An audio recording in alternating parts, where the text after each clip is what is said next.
News Maharashtra K9 आवाज जनतेचा। जालन्यात गाडी जाळण्याच्या संशयातून भवानीनगर भागात एका तरुणासह रॉडनं बेदम मारहाण। उपचारादरम्यान तरुणाचा दुर्दैवी मृत्यू।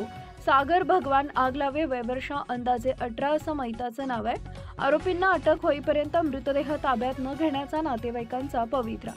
आज दिनांक 22 रोजी शनिवारी सकाळी 10 वाजता मिळालेल्या माहितीनुसार जालन्यात गाडी जळण्याच्या संशयातून एका तरुणाला रॉडनं बेदम मारहाण केल्याची धक्कादायक घटना समोर आली आहे। या हल्ल्यात गंभीर जखमी झालेल्या तरुणाचा आज जालना जिल्हा सामान्य रुग्णालयात उपचारादरम्यान मृत्यू झालाय।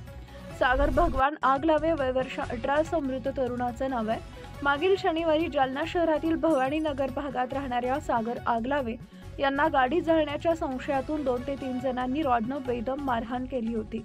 या घटनेत गंभीर जखमी झाल्यानं त्यांना गंभीर अवस्थेत जालना येथील सामान्य रुग्णालयात उपचारासाठी दाखल करण्यात आले। मात्र उपचारादरम्यान आज त्याचा सकाळी 6 वाजेच्या सुमारास मृत्यू झाला। या प्रकरणी कदीम जालना पोलीस ठाण्यात गुन्हा दाखल करण्यात आला असून जोपर्यंत आरोपींना अटक होत नाही तोपर्यंत मृतदेह ताब्यात न घेण्याचा पवित्रा मैताच्या नातेवाईकांनी घेतला आहे।